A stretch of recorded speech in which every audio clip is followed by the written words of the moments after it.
Hi guys, welcome back to our YouTube channel. Welcome to our wedding planning series. My YouTube channel.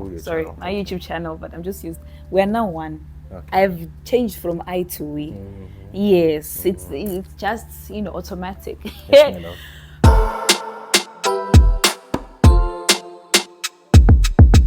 Like we said, to this one, we're going to be sharing tips for venue selection. So here we have with us 5 tips that we gathered from our own, like we said, venue journey, shopping. Venue shopping, right? So the first tip that I have is that visit as many venue. Visit as many. Are you sitting up straight, my love? That's fine.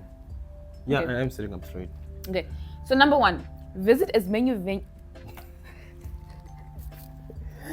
Try again. Take a deep breath. Okay, try again. Number 1, visit as many venues as you can. See them with your eyes, if possible, or have someone that you trust to look at them for you.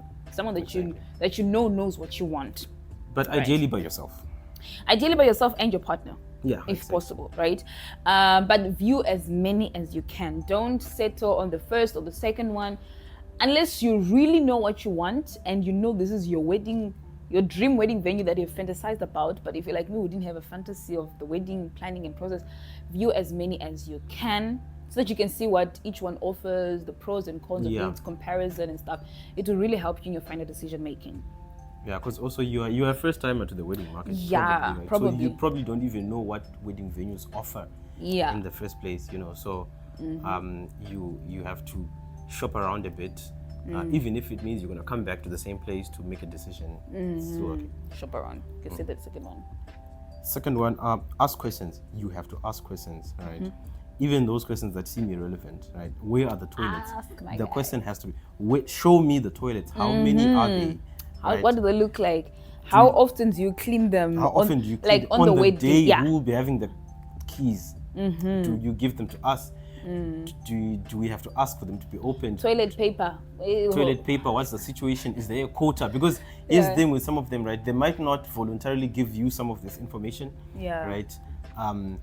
Do they give cutlery? Who gets the cutlery? Is it high table only? Do they have a limit? Are there terms and conditions? And they might not voluntarily give you that information not because they're being selfish or anything, right? But because it's a lot. They don't think about it. It's a lot, and these are like terms and conditions they've probably like gathered over time. So they don't have time to outline everything to you, right? It's only during the question and answer process that you start realizing that okay, cool. There are catches, there are terms and conditions. They want you to bring spoons. They want you to bring forks. Just a small detour on that. One of the things that helped us a lot, we had a wedding planning helper or a wedding planner. Coordinator, yeah. If you can find someone like that around you who knows the questions to ask, because he really brought good questions. As a first timer, you probably don't know what questions to ask even, right? So such a person who will know to ask, where will the food get served? How many serving points, right?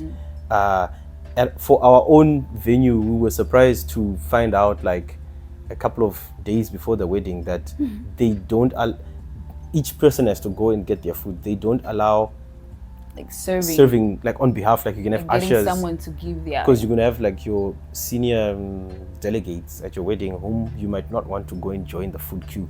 As well, pastoral delegates, or even elderly, senior elderly members, right?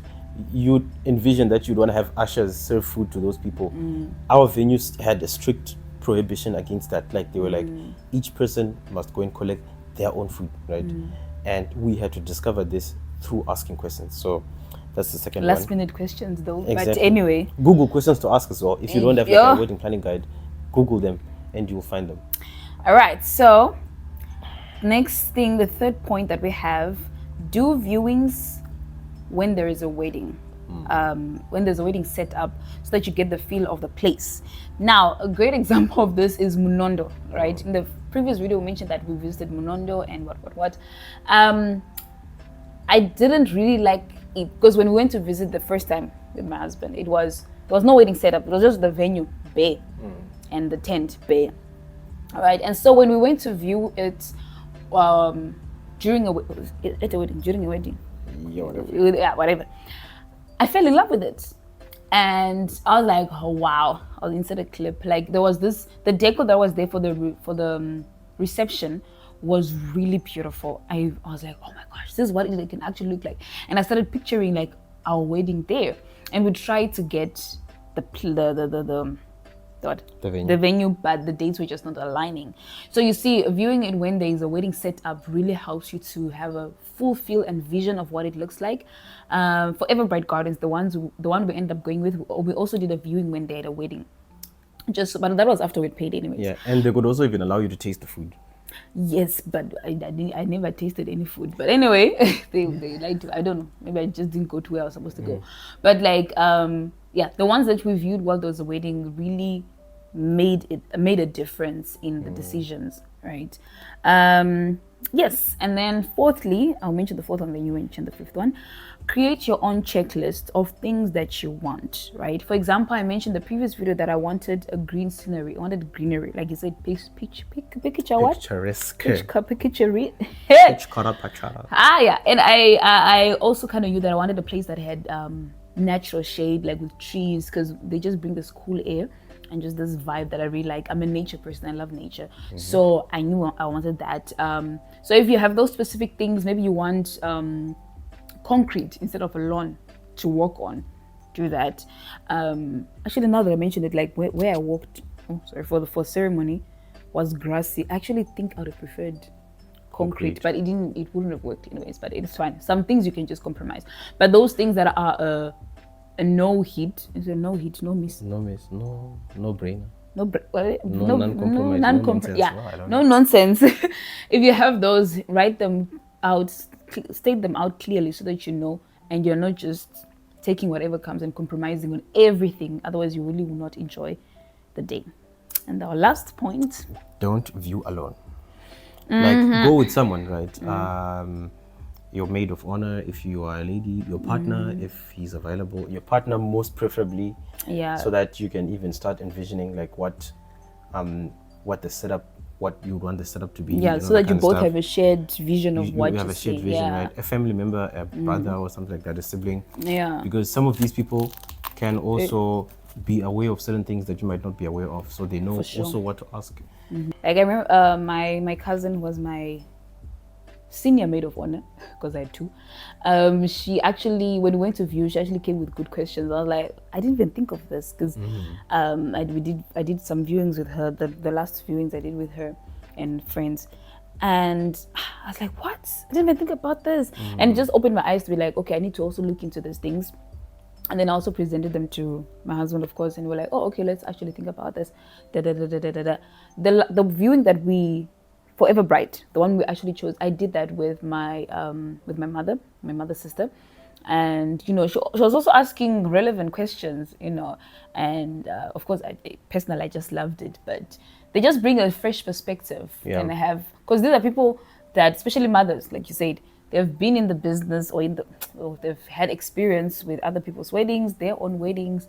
So view with family, don't seclude them. We actually had to learn that, to bring family in. But not too many opinions though. Yeah, not too many, but bring family in. It's actually, it's a bonus actually. So when you put great minds alike, you have a better vision and whatever. So those are our tips based on what we went through, we experienced, and in what we have learned now in the aftermath of wedding planning. So if you have any questions, please do comment or DM. And we'll link like a more exhaustive list of questions like underneath in the description in a document. Will we? No, we will. I mean, we can always do it. If we can upload the video today and edit the description later, we can, right? Yeah, I guess when we edit later, we'll see what we can do.